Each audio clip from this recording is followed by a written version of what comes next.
Hello. Now is Jordi Romero's turn, who will be talking about API first development, so business. And we applause.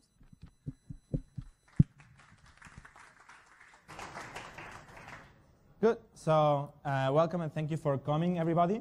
Okay, good. So that's my Twitter handle in case you want to ask me something and so on. It's in every slide, so you never miss it.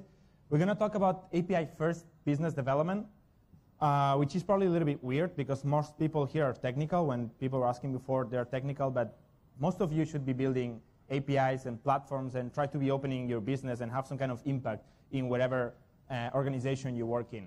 So I'm not going to talk much about it, but I happen to work at Redbooth, which used to be called Teambox. It's a collaboration software, and we are API first because we're backbone marionette web client, iOS, Android clients that all consume one API that we built for ourselves and we happen to expose to everybody else, which kind of goes together with the API first idea. It's not just for business development. For everything, I think doing API first nowadays makes kind of a lot of sense.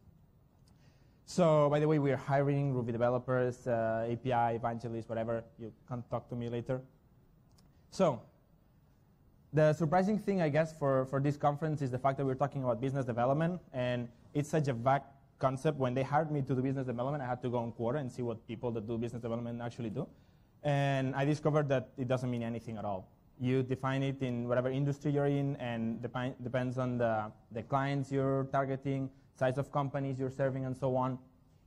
So obviously, business development ends up being driving more business to the company, but we're going to be always talking in the context of a technological software kind of company. Okay, so we're here about startups or companies that are trying to innovate through technology and basically through APIs. All of us somehow. These are more or less the generic goals that one would like to achieve in a technological company through business development. So you understand the context. We're trying to drive more business through more or better customers, add value to our product through integrating with other partners, gain PR, visibility, more better brand by associating with bigger companies than you, even potential acquirers. If you're in the startup scene and your goal for the company is not just to create a sustainable business, but to be somehow in an M&A conversation, business development is key, and whatever you think your company needs. Okay, so I guess more or less everybody understands what the aim of business development in a technological company means. It means opening the doors to not just be you and your customer, but also be in an industry, in an ecosystem, and in a market where there is other companies serving those same clients, similar need that could be somehow related to your stuff. The actual thing that people end up doing in these kind of companies when they execute their business development strategy: joint marketing, product integration, lead generation, resellers, whatever. Is this more or less clear? So if you have an application and you integrate with Dropbox, this is a business development approach exercise, because you're adding value to your product, because your customer uses Dropbox already for storing his files, and you happen to be whatever messaging application and you want your messages to be able to store files in Dropbox, and you also get visibility because maybe Dropbox promotes you in their next conference or whatever. So these are the kind of things we're going to be talking about. Right, so the first thing you learn when you start doing business development, again in the context of a technological company / startup, is who you're talking to. Who are the targets for these relationships that you want to be building, right? So in a company, you always have your customers / users, consumers, whatever, and your product or service that you're offering. In today's context, we also have our partners, our peers, people who deliver something similar to the same target, or even competitors that you all share the same space. So let me introduce you a little bit the friends that we're going to be talking about today. So we have the small fish in the world, in the sea. Right? So we are a company, we're trying to serve a product, and there is a ton of smaller companies, even if you don't believe it. There is a one-person product that is starting today, and he might think, hey, I want to do something with Redbooth, that is cool. And they want to create a relationship with you. You don't know about them because they're smaller and you probably don't focus on them, but they exist and they drive a lot of value to you. They can improve your product. They might happen to grow faster than you, and then if you treat them well as they grow, they will drag you with them, and that's a lot of times how viral new startups drive business to other parties. Like for example, Zynga did with Facebook. Right? So Zynga like attached to Facebook, and then Zynga grew as much that was driving a third of Facebook's revenue for a while. Then is obviously the big fish in this industry. We can be talking about the Googles and the Oracles, the Boxes, the Salesforces, and you name it. There is a lot of play. And most of them we don't even know because they're not cool and fancy. But enterprises consume a lot of software from SAP and the likes that we want to be looking into and partnering with, because it drives a lot of value to your customers or to your product if you do something with these people that are already established. Name Exchange. So before in the email talk we were talking about Exchange. Exchange is horrible, nobody likes it, but the truth is everybody uses Exchange in a medium or large enterprise. So if you play nice with them, there is a lot of stuff that you can drag onto. And then there is you, right? You are just there trying to build a product or a service through an API, through some sort of technology that we're selling, right? So we're going to be talking a little bit about the relationships between you and the small fish that you can help build on top of you or with you, and then the big fish that you want to drag into to leverage and to grow with them. So traditional business development approach used to be that when a small fish comes to you, they're like, hey, I would like to build something with you.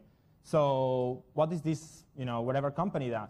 And they check the product, very cool, and then they try to integrate, and there is nothing to do. There is no open documentation, API. They might try to send an email to somebody if there is somebody with a business development title in the company, or send an email to the CEO, to the CTO, and end up weeks and weeks trying to say, hey, I want to build something on you, and everybody's busy. They have very stuffed roadmaps, and there's never time to help the small fish. So basically, these opportunities were never succeeding before an API-first driven business development world. So this is usually a huge failure. Second scenario is when you go to a big corp and you really want to invest in it because your success depends on it. You create an awesome product, but nobody will use it unless you take advantage of something else. So you talk to them, and this is, can be helpful. So you beg for a contact there. You ask for an introduction through your VC, whatever. You do all the business development to business development, talk a lot about partnerships, agreements, PowerPoints, Excel files, NDAs, blah, blah, blah. Weeks later, somebody says, hey, let's assess both companies' technologies and see if we can actually do an integration, for instance. And then you discover that one uses SAML, the other one uses Auth, and one uses XML, the other one uses JSON, and one is on-premises, the other one is cloud, and it's impossible to make it work, or it's just so costful that it doesn't make any sense. And you get to know this after weeks and weeks of meetings and documentation and actually a lot of investment trying to get this done.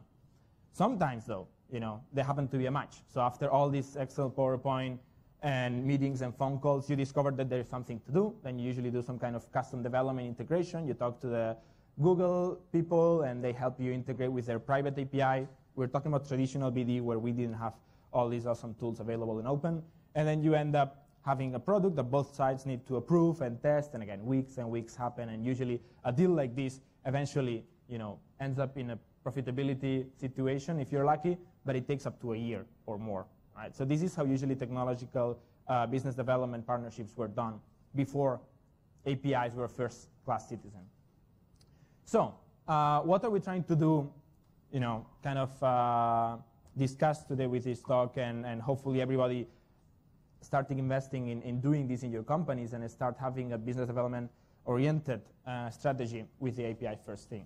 So the first thing you want to do is to enable everybody to build on you. So these people cost you zero because they come to you, they want to add value to their product and indirectly to your product. They will lead you traffic, customers, more partners, visibility, etc. So the first thing you need to provide them is obviously tools for them to build on you. So you do an API, you document it, you open, you add like management tools, credential management, and whatever. We'll talk about that later. You follow all the standards, like you use Auth, you use JSON, you use REST. You try to be nice, okay, to people developing. And all the rest of the talks in this conference are about this. So do this well, and then eventually all these little fish will be able to come to you and start adding your business. So that's pretty easy and cheap. And then the second part, which is your active investment in partnerships, believe it or not, also changes a lot if you do a little bit of investment in having a good open architecture documentation, you follow the standards and so on. Because you can do a technical due diligence before even talking to somebody. So nowadays, if any of you have a web product and they want to go see if you can do a Dropbox integration, you just go to dev.dropbox.com or something like that, and you see all they offer.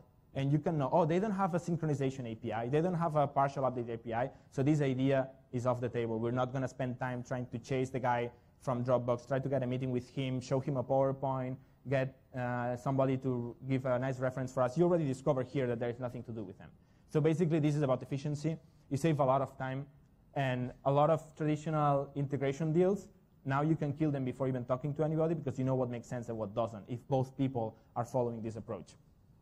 So sometimes you go check this other person's documentation, you learn about the architecture, APIs, and tools, and you see that there is a match, there is a product to be built, and then you go ahead and you do the same stuff, right? If you want a special business partnership, it's probably never just going to come out of the box. You develop, deploy, and profit.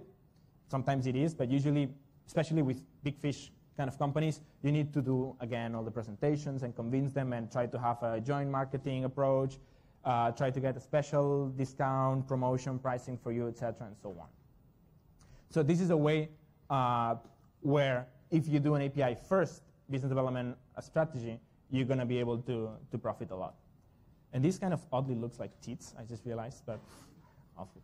So as a startup, and especially if you're a technical founder or the founding team, the first team in a startup is technical, usually never even think of BD. You don't even know what it is. You know that there is lines of code to be written and deployed and then eventually profit. And usually we learn the hard way that this is not how things usually happen. Some people are lucky and those bastards make us think that it's always as easy, but it's not. And one thing you learn with time is that if you start thinking about partnerships and business development opportunities as you grow, you always have the same thought. I wish I did that a year ago or 2 years ago or even the week before I started writing lines of code. I would at least lay down a partnership opportunity. Because when you start, the sad truth is that you're always alone. You're trying to fight monsters with thousands of engineers and billions of VC money, and you really want to have a fair face-to-face fight with them, and you want to be able to steal some of their market. But then again, if you're alone, it's very hard that you succeed. So the first thing you learn is that you should always be thinking about how you can leverage other people in the space. Stop thinking about competitors and start thinking about partners. There's a lot of people out there who can help you grow much faster. These people have, let's say you're starting and you build a cool application on top of Salesforce. And it doesn't need to be that your only value is to be integrated with Salesforce. But if you manage to do something cool that helps Salesforce, these people have hundreds or thousands of salespeople, and they have big budget for marketing. They have a lot of developers in their community. If they just add a tiny little box in their next newsletter to developers, and they add this as a sales argument when they're talking to clients, you can potentially grow and start selling and reaching real customers much, much faster. So this is something to keep in mind. Do this already if you're not doing it. And please, if you have a startup, I think it's very cool. Come talk to me, and we can maybe try to discuss what and when you should start doing. So now that you're convinced that you should start thinking about partnerships and integrations as you grow your product, you need to know what you need to do, right? There's a lot of things, and in this conference, hopefully you'll have a lot of ideas. So there's always a magic bullet here. The first thing you need to do when you want to do an API first kind of business development strategy as a startup, as a company, is to throw a hackathon, right? So everybody knows that hackathons are the best and that it's the way to grow your valuation exponentially and so on, and everybody does it. Usually if you go to events like TechCrunch, Disrupt, and this stuff, everybody's throwing a hackathon before even they have a product.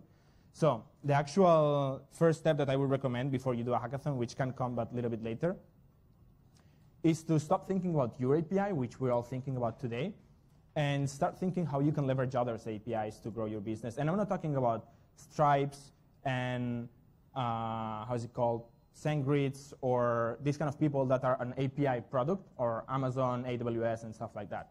I'm thinking about other products that might have an open API, and that, again, if you start integrating with them sooner than later, then your value as a product and the potential of you as a company to drive a lot of business and leads and visibility is going to be much, much higher. So the first thing you need to do before even you build an API is start smartly using other APIs. The second one, then, once you detected the relevant partners in the market and you're trying to leverage them, I would strongly encourage that you publish an API.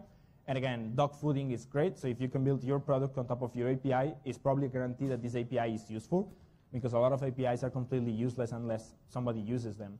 So publish an API, consume it, document it, and then do all the stuff that everybody here in this conference is talking about. All the time when I'm talking about API, I'm not talking about bunch of endpoints in a web server. I'm talking about the product of the API. So we talked about productization of APIs at the beginning. This is relevant. It's not just yet another talk.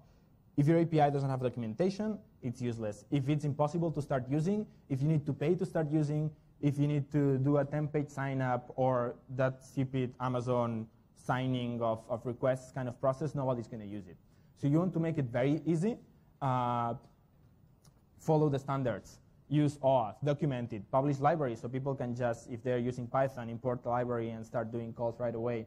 Build SDKs with pre-packaged functionalities that people don't need to rethink again and again how you can consume your API. If you already know some smart ways of using your API, let these people leverage that. And then eventually you can throw a hackathon. Once you have some of these things, it's actually valuable to maybe organize a contest or a hackathon or just join somebody else's and make sure people are finding creative ways of using the API. And again, as you think of your API, or usually I call it platform, so it's a little bit broader and more generic than API, as a product, you don't need to build it. You need to build it, and you need to market it, and you need to sell it. And then something you usually discover right away is that you first build an API, but nobody knows about it. So you need to talk about your marketing team if you have one. And if you don't, you need to become a marketing person and go to conferences and tell them about your API and organize a contest and pay for Google AdWords. So people are trying to find ways to add value to their SaaS product. They should know that there is a product in your end. Do the stuff that other talks are talking about. So embrace hypermedia if you believe in it. I don't know. Build better clients, be smart about versioning, then actually invest in evangelism of the API. Make sure people understand it and they can build something meaningful, and they actually do. So help them do it. Invest in doing stuff. And basically, have to wrap up now. The message here is that traditionally business development was originated from business to development. So basically, there was the CEO of a company thought, we have to go in that direction. Who's the leader in this space? This guy. Let's integrate with them. And then 1 year later, you realize that it's impossible or stupid to integrate with this person. So this is how it used to go. Like the big fish was always dominating, and you were trying to follow. Then kind of the approach with the API's first idea is that anybody can develop an integration. You don't even need to talk to people if they follow the standards, document, and open the API. And you can lead the change by having the ideas from the technical product kind of vision and then make them become a part of your business. So that was more or less it. Thank you very much. And again, I'm very happy to discuss later.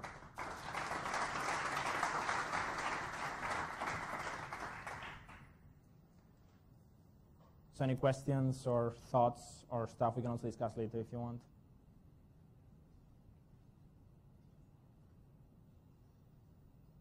None? Not technical enough? Okay, I'm happy if we can just network later in the break. Cool. Thank you. Thank you.